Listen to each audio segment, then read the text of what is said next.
Hey everyone, welcome to सरकारी advance again. तो इस वीडियो में जो है मैं आप सभी के साथ एक इम्पॉर्टेंट डिस्कशन करने वाला हूं जो कि उत्तराखंड की बीएससी नर्सिंग काउंसलिंग से रिलेटेड रहने वाला है। तो आप सभी को जैसे पता है कि फर्स्ट राउंड की जो काउंसलिंग है वो ऑलरेडी हो चुकी है एंड आप सभी को अपनी सीट अलॉटमेंट का रिजल्ट भी मिल चुका है जिन्होंने फर्स्ट राउंड की काउंसलिंग में पार्टिसिपेट किया था। तो BSc nursing, BSc paramedical, ANM, GNM, MSc nursing जितने भी कोर्सेज थे उन सभी का रिजल्ट आउट हो गया था। ठीक है, तो अभी इस वीडियो में जो हमारा डिस्कशन रहेगा पर्टिकुलरली बीएससी नर्सिंग कोर्स के बारे में रहेगा कि सेकेंड राउंड में जो कट ऑफ है वो लगभग कितनी यहाँ पर जा सकती है। ठीक है, तो उसके बारे में थोड़ा सा डिस्कशन करेंगे यहाँ पे। एंड यहाँ पर जो है बाकी बीएससी पैरामेडिकल और जो एएनएम और जीएनएम कोर्सेज है उनकी कट ऑफ के बारे में मैं अगली वीडियोस में डिस्कशन करूंगा। ठीक है, तो उसके लिए आप लोग अभी वेट कर सकते हो एंड चैनल पर नए तो सब्सक्राइब कर लो। तो यहाँ पर ये आपको स्क्रीन पर दिख रहा है, ये कट ऑफ रैंक है फर्स्ट राउंड की। ठीक है, बीएससी नर्सिंग कोर्स के लिए जो फर्स्ट राउंड की कट ऑफ गई है वो आपकी स्क्रीन पे है। तो यूआर ओपन से आप देख सकते हो 433 रैंक तक जो है लास्ट कॉलेज यहाँ पर अलॉट हुआ है। और ये जितने भी आपको कट ऑफ रैंक दिख रही है यहाँ पर, ये जो कट ऑफ रैंक है इन रैंक पर सभी को ये चंपावत कॉलेज अलॉट हुआ है। ठीक है, वो इसलिए हुआ है बिकॉज चंपावत जो है सभी का लास्ट प्रेफरेंस रहता है, सभी का मैक्सिमम जो है लास्ट प्रेफरेंस रहता है और बाकी जो टॉप कॉलेजेस हैं इससे ऊपर वो सभी की लिस्ट में जो है ऊपर रहते हैं। तो इस वजह से जो है यहाँ पर ये जितनी भी कट ऑफ रैंक है तो ये जो लास्ट सीट सभी को मिली है अपनी कैटेगरी वाइज, तो उनको सभी को चंपावत कॉलेज मिला है। ठीक है, एंड यहाँ पर मैं एक चीज और बता दूं आपको, जैसे कि आपको पता होगा फर्स्ट राउंड की काउंसलिंग में जब चॉइस फिलिंग स्टार्ट हुई थी तो उसमें चंपावत वाला जो कॉलेज था वो ऐड यहाँ पर नहीं हुआ था। ठीक है, तो उससे हुआ क्या, देखो मैंने आपको पहले ही एक चीज बोली थी, इसीलिए मैं बोलता हूं अगर आप मेरी बात मानोगे तो आपको बहुत फायदा होगा। ठीक है, एंड आपको ये पता होगा जब मैंने चॉइस फिलिंग से रिलेटेड वीडियो बनाई थी और मैंने आपसे काउंसलिंग के टाइम पे ही बोला था जब रजिस्ट्रेशन स्टार्ट हुआ था कि भाई चॉइस लॉक जो करनी है या जो सबमिट करनी है वो आप कब करोगे, जब आपकी लास्ट डेट होगी चॉइस सबमिशन की या चॉइस लॉकिंग की, उससे जस्ट एक दिन पहले करोगे। तो अगर आपने मेरी बात मान ली होती तो बहुत सारे ऐसे बच्चे हैं जिनको शायद गवर्नमेंट सीट मिल गई होती चंपावत वाली। ठीक है, तो बात ना मानने की वजह से ऐसा हुआ कि फर्स्ट राउंड में जब आपकी काउंसलिंग का रजिस्ट्रेशन स्टार्ट हुआ तो पहला दिन जो उन्होंने दिया था तब जो है काउंसलिंग का रजिस्ट्रेशन स्टार्ट नहीं हुआ था, अगले दिन से हुआ था। लेकिन अगले दिन जैसे ही रजिस्ट्रेशन स्टार्ट हुआ सभी ने जल्दी जल्दी रजिस्ट्रेशन करा, चॉइस फिलिंग करी, चॉइसेस सेव करनी चाहिए थी लेकिन आप सभी लोगों ने क्या करा, चॉइस सेव करके और सबमिट भी कर दी और सबमिट करने के बाद उसका प्रिंट सब निकाल के रख लिया। ठीक है, एंड तभी मैं बोलता हूं कि भाई इतना जल्दी पैनिक आपको नहीं करना चाहिए, थोड़ा इंतजार करो, पेशेंस रखो, तभी सारा काम जो सही से होगा। तो अब जिस कैंडिडेट ने मेरी बात मान ली थी तो उनको जरूर फायदा हुआ होगा, उन्होंने चंपावत वाला कॉलेज ऐड कर लिया होगा। ठीक है, वैसे तो देखो ये यूनिवर्सिटी की गलती है, आप में से कोई भी अगर चाहे तो इसके अगेंस्ट लीगल एक्शन भी ले सकता है, बट ऐसा है कोई इन सब चक्कर में पड़ता नहीं है, पहली चीज ये है। एंड दूसरी चीज ये है कि यूनिवर्सिटी कभी अपनी गलती मानती नहीं है। ठीक है, बट ये है इसीलिए मुझे पता है कि भाई यूनिवर्सिटी ऐसी गलती कर सकती है या जो भी सर्कमस्टांसेस हो सकते हैं उसी के अकॉर्डिंग मैं आपको जो है एडवाइसेस देता हूं। तो एडवाइस को जो भी मैं टिप्स देता हूं आपको उसको प्लीज फॉलो करा करो, तभी आपको उसका बेनिफिट होगा। तो अगर किसी ने भी अगर मेरी बात मानी होती इस चीज के लिए कि भाई चॉइस लॉक नहीं करनी या सबमिट नहीं करनी, मैंने बोला था सेव करके छोड़ देना। ठीक है, तो उसमें सेव करके छोड़ने का भी ऑप्शन आ रहा था एंड आपको देखो नहीं समझ आ रहा था तो मैंने वीडियो अपलोड कर भी दी थी, चॉइस फिलिंग कैसे करनी है, चॉइस सेव करनी कैसे करनी है, लॉक कैसे करनी है। ठीक है, तो वो सब चीजें मैंने आपको बताई थी, तो मुझे पता है कि किसी को भी कोई डाउट उसमें नहीं रहा होगा। ठीक है, एंड दूसरी चीज ये है कि मान लो अगर आपसे गलती हो भी गई थी तो लास्ट डेट से एक दिन पहले जो है मैंने आपको वीडियो के थ्रू इन्फॉर्म किया था कि भाई चंपावत वाला कॉलेज अगर आप अभी भी ऐड करना चाहते हो तो आप करेक्शन फीस 500 रुपीज की पे करके जो यहाँ पर ऐड कर सकते हो। तो उस टाइम पर भी जिसने वो वाली मेरी बात मान ली थी तो उनको भी काफी ज्यादा फायदा हुआ एंड उनको भी हायर रैंक पे चंपावत वाला जो कॉलेज है वो अलॉट हो गया है। ठीक है, वो इसलिए अलॉट हुआ है हायर रैंक पे, देखो चंपावत वाला कॉलेज इसलिए अलॉट हुआ है बिकॉज सबने उसको चॉइस फिलिंग में इंक्लूड नहीं किया था। ठीक है, तो ये जो अभी आप स्क्रीन पर कट ऑफ रैंक देख रहे हो, ठीक है, ये आपकी वैसे तो क्या है ओरिजिनल रैंक है, लेकिन मैं आपको बता दूं ये एक तरीके से अगर आप सच मानो तो ये फेक रैंक है। फेक रैंक मैं इसलिए बोल रहा हूं क्योंकि बहुत सारे बच्चे ऐसे हैं जिन्होंने चंपावत वाला कॉलेज फिल नहीं करा एंड उसके बाद जिसने चंपावत वाला कॉलेज फिल कर लिया था तो उससे हुआ क्या, जिनकी हायर रैंक भी थी उस वजह से क्या हुआ, कट ऑफ यहां पर ऊपर चली गई। ठीक है, तो ये जो आपको 433 दिख रही है यूआर ओपन में, ठीक है, यूआर वोमेन में दिख रही है आपको 341, ओबीसी में देख सकते हो 528 गई है कट ऑफ, एससी में गई है 1468, एसटी में गई है 778, ईडब्ल्यूएस में गई है 725। ठीक है, तो अब आपको ये लग रहा होगा कि भाई कट ऑफ रैंक जो है अभी इतनी गई है तो अगले राउंड में तो इससे ऊपर ही जाएगी। बट देखो अगले राउंड में कुछ भी हो सकता है। अगले राउंड में आपको जो कट ऑफ है हो सकता है कि ज्यादा एक तो डिफरेंस ना मिले यहाँ पर, एंड दूसरी चीज ये भी है कि मतलब जो यहाँ पर कट ऑफ रैंक है वो इससे नीचे भी जा सकती है। अब मैं ऐसा क्यों बोल रहा हूँ कि भाई कट ऑफ रैंक आपको इससे नीचे देखने को मिल सकती है, वो इसलिए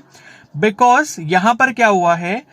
जैसे मान लो कोई 400 रैंक वाला बच्चा था, मतलब जनरल कैटेगरी की अगर मैं बात करूं, या 380 रैंक वाला बच्चा था, या 395 वाला रैंक का बच्चा था, तो उसने क्या करा, चंपावत का कॉलेज सपोज फिल नहीं करा और पहले ही चॉइस सबमिट कर दी, या फिर करेक्शन के टाइम पे भी उसने क्या करा, चंपावत वाला जो कॉलेज है वो ऐड नहीं करा। तो उससे हुआ क्या, वो वाले बच्चे जो है चंपावत वाला कॉलेज फिल करने से रह गए, और बाकी जो ऊपर वाली रैंक के सपोज बच्चे थे, मान लो कोई 425 रैंक वाला है या 433 रैंक वाला है या 422 रैंक वाला है, उसने क्या करा, चंपावत का कॉलेज फिल कर दिया, तो उसे क्या है, चंपावत का कॉलेज मिल गया। लेकिन उससे हो सकता है नीचे वाले जो रैंक है उन्होंने 7 ही कॉलेज भरे होंगे यहाँ पे, तो उनको जो है कॉलेज यहाँ पर अलॉट नहीं हो पाया। ठीक है, तो देखो इससे हो क्या सकता है कि अगले राउंड में अगर जब भी चॉइस फिलिंग होगी तो उसमें 8 के 8 कॉलेज आएंगे। और अब क्या होगा, अब 433 से, अगर मैं जनरल की बात करूं, 433 से नीचे वाले जो बच्चे होंगे, मान लो 425 रैंक है, 422 रैंक है या 418 रैंक है, सपोज जिसने चंपावत फिल नहीं करा होगा वो अब सेकेंड राउंड में चंपावत को भी फिल करेंगे।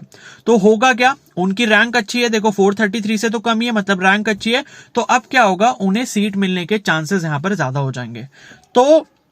ये जो आपको कट ऑफ रैंक यहां पर जो भी दिख रही है, इससे बहुत ज्यादा ऊपर कोई कट ऑफ सेकंड राउंड में नहीं जाने वाली है, ये बात आप अच्छे से समझ लो। ठीक है, मतलब मेरा जहां तक मानना यही है, बिकॉज ये गड़बड़ी यूनिवर्सिटी की हुई है, एंड इसकी वजह से ये जो कट ऑफ रैंक है आप मान के चल सकते हो ये फेक कट ऑफ रैंक है। ठीक है, ये हुई इसलिए इतनी ऊपर इसलिए गई है, इतनी ऊपर जाती नहीं, मतलब 433 जो आपको यूआर ओपन में दिख रही है, ये लगभग 350 पे जाके स्टॉप हो जाती, या 375 के आसपास स्टॉप हो सकती थी। लेकिन वो जो छोटी सी गलती हुई है, या जो बड़ी गलती है, जो भी आप कह सकते हो, ठीक है, जो कि यूनिवर्सिटी की गलती है, उसकी वजह से कट ऑफ रैंक इतनी ऊपर गई है। तो अब जितने भी इससे नीचे वाले कैंडिडेट हैं वो सभी चंपावत वाला कॉलेज भी भरेंगे, 8 के 8 कॉलेज फिल करेंगे, एंड उससे होगा क्या, जितने नीचे के बच्चे अभी रह गए हैं, जो हायर मेरिट वाले हैं, जिनकी मेरिट अच्छी है या जिनकी रैंक अच्छी है, तो उन्हें अब बाकी जो सीटें खाली रहेंगी सेकंड राउंड में वो मिलने के चांसेस यहां पर बढ़ जाएंगे। ठीक है, तो आप यही समझ के चलो, ये जो आपको कट ऑफ रैंक दिख रही है इससे बहुत ज्यादा ऊपर नहीं जाएगी। अगर मान लो ऊपर जाती भी है तो मैं आपको बता देता हूं लगभग कितने के आसपास यहां पर सेकंड राउंड में कट ऑफ जा सकती है। तो बहुत ज्यादा, देखो मैं मैक्सिमम लिमिट बताऊंगा, एंड जाएगी देखो उससे कमी, उससे ऊपर नहीं निकलेगी। अब जैसे यूआर ओपन में 433 आप देख रहे हो, तो ये लगभग बहुत ज्यादा भी अगर कट ऑफ रैंक जाती है इसकी, तो ज्यादा से ज्यादा 600 तक जाएगी, उससे ऊपर नहीं जाएगी। ठीक है, और वुमेन वाला कोटा छोड़ो, ठीक है, वो सब उसी के अंदर आ जाता है, वो कोई दिक्कत नहीं है, और हम खाली ओपन कोटा की बात कर रहे हैं। ओबीसी में 528 है, तो ज्यादा से ज्यादा 700 या फिर 750 तक मैक्सिमम जाएगी, उससे ऊपर नहीं जाएगी सेकेंड राउंड में। और एससी कैटेगरी में आपको जो 1468 दिख रही है, ज्यादा से ज्यादा मेरे को लगता है ये 1700 या 1800 के आसपास जाएगी, 1800 तक जा सकती है, एंड उससे ऊपर मेरे को नहीं लगता कि इसकी कट ऑफ बढ़ेगी। ठीक है, और उसके बाद एसटी में आप देख रहे हो 778 रैंक गई है, ज्यादा से ज्यादा ये 1100 या 1200 के आसपास जा सकती है। अब 1200 में इसलिए बोल रहा हूं क्योंकि एसटी वाले कैंडिडेट्स काफी कम रहते हैं, इस वजह से 1200 के आसपास यहां पर जो है कट ऑफ सेकंड राउंड में जा सकती है। और उसी तरीके से ईडब्ल्यूएस में 806 रैंक गई है, तो ये लगभग 1000 तक जाएगी मैक्सिमम। ठीक है, 1000 या 1050 के आसपास जाएगी, उससे ऊपर नहीं बढ़ेगी। ठीक है, तो ये आपके लगभग जो है कट ऑफ का मैंने आपको आइडिया दे दिया है, एंड मैंने आपको ये भी बता दिया कि फर्स्ट राउंड में जो आपको कट ऑफ दिख रही है, इससे बहुत ज्यादा ऊपर जाने के चांसेस नहीं है। वो इसलिए नहीं है बिकॉज इसमें ऐसे बच्चे भी थे काउंसलिंग में जिन्होंने चंपावत वाला जो कॉलेज है वो फिल नहीं कर पाए, जबकि उनको करना था। अगर वो करते तो कट ऑफ इतनी नहीं जाती, जिनकी मेरिट अच्छी होती, जिनकी 400 रैंक होती, जिनकी 380 रैंक होती, सपोज उन्होंने पहले ही अगर अपनी चॉइसेस सबमिट कर दी, लेकिन अगर उन्होंने क्या है चंपावत वाला कॉलेज फिल कर दिया होता तो उन्हें चंपावत अलॉट हो जाता, और जो बाकी उनसे ऊपर वाली जो मेरिट के बच्चे हैं, मान लो 450 वाले, या जो 420 वाले, या जो 433 वाले हो गए, 430 वाले हो गए, या 405 रैंक वाले हो गए, तो शायद उन तक वो सीट पहुंचती ही नहीं। ठीक है, तो ये सीट इतनी ऊपर इसलिए पहुंची है क्योंकि इनसे जो नीचे मेरिट में बच्चे हैं, या जिनके मार्क्स अच्छे थे, या जो जिनकी रैंक और कम थी, मान लो जिसकी 350 थी, 300 थी, 325 थी, ठीक है, तो वो 8 कॉलेजेस फिल नहीं कर पाए, जिस वजह से चंपावत की जो सीट है उनके हाथ से निकल चुकी है। ठीक है, तो अब होगा क्या, सेकेंड राउंड में जो खाली सीटें आएंगी वो वही उन्हीं को मिलेंगी जो सेकेंड राउंड में पार्टिसिपेट कर रहे होंगे, और उनको भी मिलेंगी जिनकी जो रैंक है वो अच्छी रैंक होगी और जिनको फर्स्ट राउंड में सीट नहीं मिल पाई है। ठीक है, तो अब मैं आपको लास्ट में एक एडवाइस ये दे देता हूं कि भाई सेकंड राउंड में आप जो है जरूर पार्टिसिपेट करें अगर आपको अपना कॉलेज अपग्रेड करवाना है, क्योंकि देखो सेकंड राउंड में फीस किसी को भी नहीं देनी है। अगर मान लो आपको सीट अलॉट हुई है, सीट अलॉट होने के बाद अगर आपने एडमिशन ले लिया है तो एडमिशन लेने के बाद आप अपग्रेड करवा सकते हो, आपकी फीस नहीं लगेगी। दूसरी चीज ये है कि ऐसे कैंडिडेट जिन्होंने फर्स्ट राउंड की काउंसलिंग में पार्टिसिपेट करा था लेकिन उन्हें कोई भी कॉलेज अलॉट नहीं हुआ है तो उनकी भी फीस नहीं लगेगी, इसलिए वो भी सेकंड राउंड में जरूर पार्टिसिपेट करें। तो सेकंड राउंड में सिर्फ उन लोगों की फीस लगेगी जिन्होंने फर्स्ट राउंड में पार्टिसिपेट या तो नहीं करा है, सेकंड राउंड में डायरेक्टली वो रजिस्ट्रेशन कर सकते हैं तो उनको फीस पे करनी पड़ेगी। और दूसरे वो कैंडिडेट, मान लो फर्स्ट राउंड में आपको जो भी कॉलेज मिला आप अगर वहां पे एडमिशन नहीं लेते फिर भी आप चाहते हो कि आपको सेकंड राउंड में पार्टिसिपेट करना है तो उस केस में यहाँ पर आपको फीस देनी पड़ेगी। ठीक है, तो यहाँ पर सेकंड राउंड में देखो पार्टिसिपेट सभी लोग करो, भले ही आपकी रैंक कितनी भी हो। अगर आपने फर्स्ट राउंड में पार्टिसिपेट करा है तो आप सेकंड राउंड में भी जरूर करो, अपना चांस मत छोड़ो, क्योंकि किस्मत का कोई भरोसा नहीं है, कोई भी सीट आपको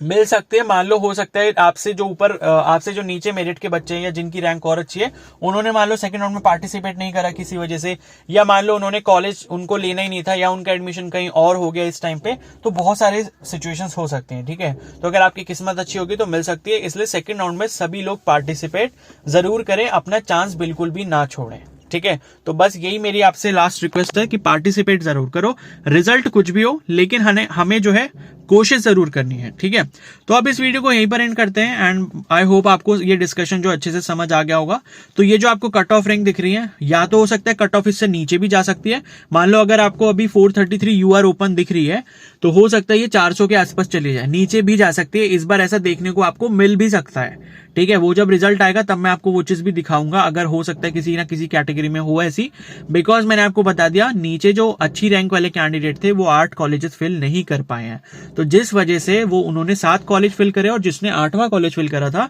उन्हें ऊपर मतलब जिनकी हायर रैंक थी उन्हें भी जो है चंपावत वाला कॉलेज यहाँ अलॉट हो चुका है। ठीक है, तो अभी इस वीडियो को यहीं पर एंड करते हैं। अगर ये वीडियो आपको हेल्पफुल लगे तो प्लीज को जरूर लाइक कर देना एंड सेकंड काउंसलिंग में जरूर पार्टिसिपेट करना। बाकी नेक्स्ट अपडेट्स के लिए जो सेकंड राउंड का शेड्यूल वगैरह जब आएगा तब मैं आपको इन्फॉर्म कर दूंगा, इसलिए चैनल पर अगर आप नए हो तो जरूर सब्सक्राइब कर लो एंड बेल आइकन को प्रेस कर लो। Okay, so thank you and have a nice day.